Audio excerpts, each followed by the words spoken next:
OLED TV, colores perfectos, imagen perfecta, presenta. Continúa la polémica en torno al Hogar Seguro Virgen de la Asunción. Madres de las víctimas denuncian explotación sexual de las menores, mientras se registran otros menores que escapan del Hogar Seguro en Zona 15. Ese es el tema de la noche. Participe con la etiqueta SF Hogares Seguros. A continuación, los dejo con la nota.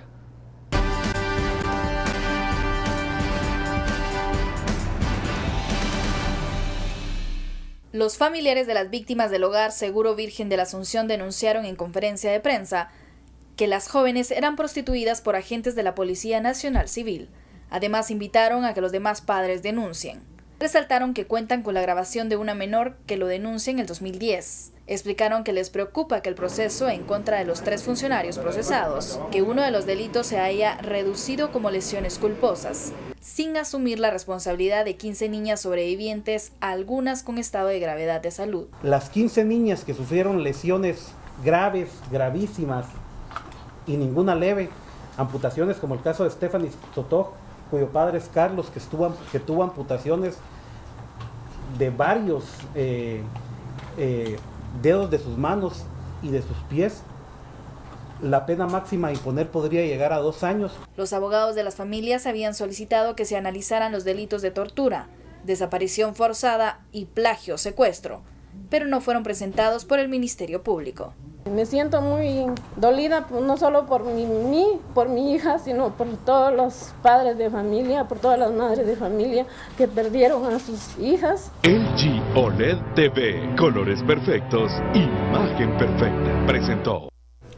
Bienvenidos al espacio de Sin Filtro. Terminamos la semana con el tema del Hogar Seguro. Ayer se cumplen ya 3 meses desde ese día trágico en donde 41 adolescentes murieron y el caso sigue en tribunales, el proceso sigue su camino y ya existe polémica alrededor de estas figuras de los hogares seguros, como ha sucedido en Zona 15. También las declaraciones de muchas de las madres de las víctimas que piden se acelere el proceso, se haga justicia y que también denuncian, entre otras cosas, lo más preocupante, una explotación sexual en ese mal llamado Hogar Seguro Virgen de la Asunción. Damos la bienvenida a nuestros invitados, Javier Soria y Mario Young.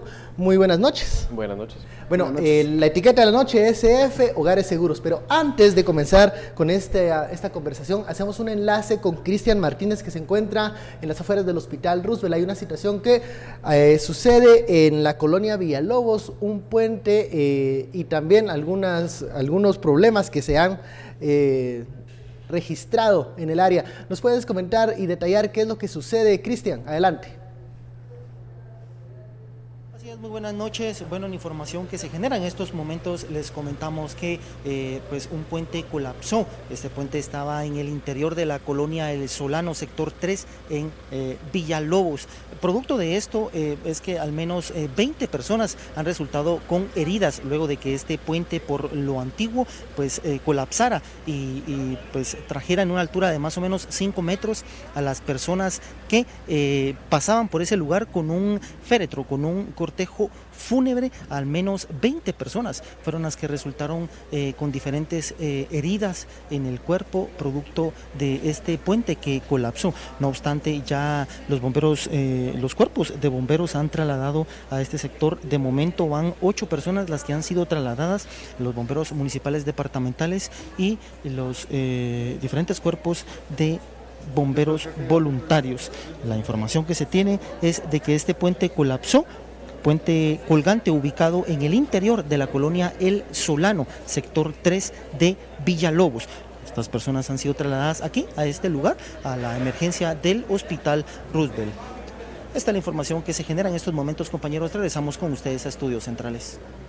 Era Cristian Martínez con este reporte de último momento. 20 personas heridas por el colapso de un puente colgante, esto en la colonia Solano, en el sector 3 de Villalobos. Esta información la estaremos ampliando en el transcurso de Sin Filtro. Regresamos al tema de la noche, la etiqueta SF Hogares Seguros, a 3 meses de que se cumple esta tragedia. ¿Cómo avanza el proceso? Ya hay algunos señalados y también preocupación por parte de los familiares de las víctimas. ¿Cómo debemos de analizar a la distancia la tragedia de Hogar Seguro? Javier. Lo que hay que estudiar son las causas y qué nos está diciendo esto. Somos una sociedad que no protege a su niñez. Somos un país con mucha pobreza y desigualdad que crea las condiciones para que las familias no sean capaces de cuidar a sus hijos y se dan las condiciones de paran en manos de un Estado ineficiente, un Estado pequeño, que no es capaz de atenderlos. Creo que esto nos tiene que plantear realmente cómo atendemos a la niñez, una reforma al sistema integral de protección de la niñez y la juventud. Y va a ser doloroso escuchar este caso, pero creo que sí tiene que plantearnos un debate nacional. Es tan importante como las otras reformas que han estado hablándose últimamente, la del sector de justicia, ahora la de la ley electoral, pero esto realmente nos plantea una sociedad al servicio de quién, para quién es que tenemos nosotros un Estado, qué atiende, qué condiciones. Bueno, tiene que plantear un debate nacional. 3 meses luego de esta tragedia, Mario, algunos han olvidado la indignación del momento, que cuando se causó este incendio en el Hogar Seguro Virgen de la Asunción, y hoy las madres de las víctimas replantean el reto de volver a tomar el tema y de replantear el reclamo de justicia. Sí, lo que sucede, esto es un ejemplo de cómo somos como sociedad muchas veces. Sale una noticia, sale una tragedia y no siempre se le da seguimiento con el tiempo. Entonces, hace que con el tiempo no se haga justicia, las víctimas queden olvidadas. Y es importante que como sociedad y también a veces los medios de comunicación estemos dándole seguimiento, porque esto es lo que da una conciencia a la sociedad en general para no solo conocer cómo funcionan nuestras instituciones, sino ir eventualmente mejorándolas, que se cumpla la ley y en este caso que se haga justicia. Algunos dirán, ¿cómo darle seguimiento a tantas noticias en países de crisis como es Guatemala? Hoy sucede una tragedia, mañana se filtra una acusación en donde la ex vicepresidenta, por ejemplo, se liga al cartel de los Zetas. ¿Cómo mantener vivas estas noticias o estos seguimientos para poder llegar a la raíz del problema si somos un país en donde suceden crisis a cada momento? Bueno, las redes sociales nos dan una alternativa hoy en día, pues mantienen vivas las noticias, estos sentimientos. En este caso, muchas organizaciones han estado dándole seguimiento por las redes sociales y es lo que hoy permite que salgan estas madres a pedir más justicia y el tema no se haya muerto en la conciencia de la sociedad. Además que hay que tomar en cuenta que es un caso muy serio para que quede en el olvido. Pero todo depende, creo que, de darle interés y de que estar consciente de que hay ciertos temas de que tienen que ser importantes, tienen que estar de seguimiento, a pesar de que no hay que perderse en lo urgente, hay que estar concentrado en lo importante. Cuando escuchamos a los asesores legales de estos familiares de las víctimas que manifiestan preocupación de que si se llega a una condena, esta sea de 2 años, nos plantea incluso hasta la indignación de pensar que 24 meses de condena es suficiente para olvidar 41 muertes, así lo expresaron los familiares de las víctimas, 41 muertes de niñas y adolescentes. ¿Qué nos dice esto del sistema de justicia? Exactamente, yo creo que está muy relacionado a lo que le preguntaste a Mario. ¿Cómo podemos mantener la atención? ¿Cómo podemos conectar lo que está sucediendo en el país? ¿Y cómo está relacionado, por ejemplo, un caso como el de Valdetti con esto? Al final de cuentas, básicamente tenemos un Estado que no está al servicio de las mayorías y de la población. Tenemos un problema estructural de pobreza y de desigualdad.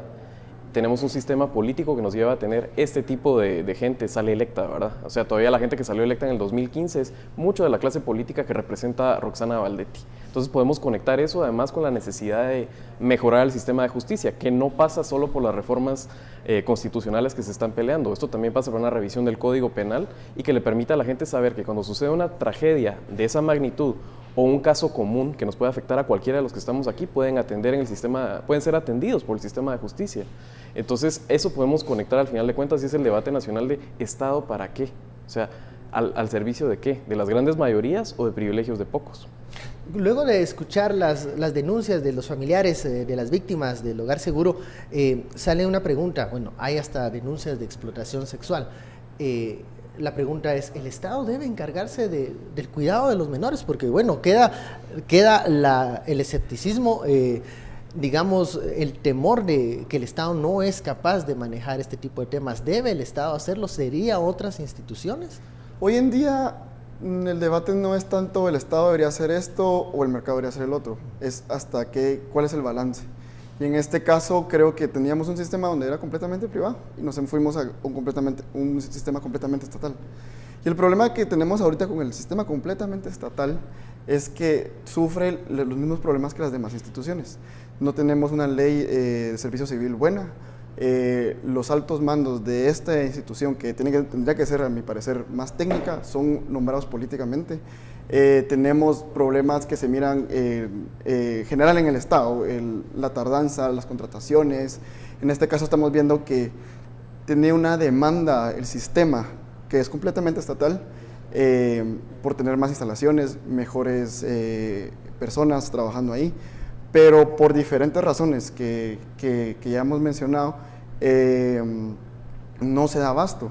Entonces, ¿a qué vamos con esto? O sea, si vamos a elegir un modelo estatal, que a mi parecer deberíamos también abrir la puerta bien controlada a una alternativa que ayude a desahogar, aliviar digamos, la situación en ese momento. Si vamos a mantener este sistema estatal, tenemos que mejorar desde las contrataciones hasta la carrera civil dentro, porque aquí mucho el problema que hay es de la calidad de los funcionarios.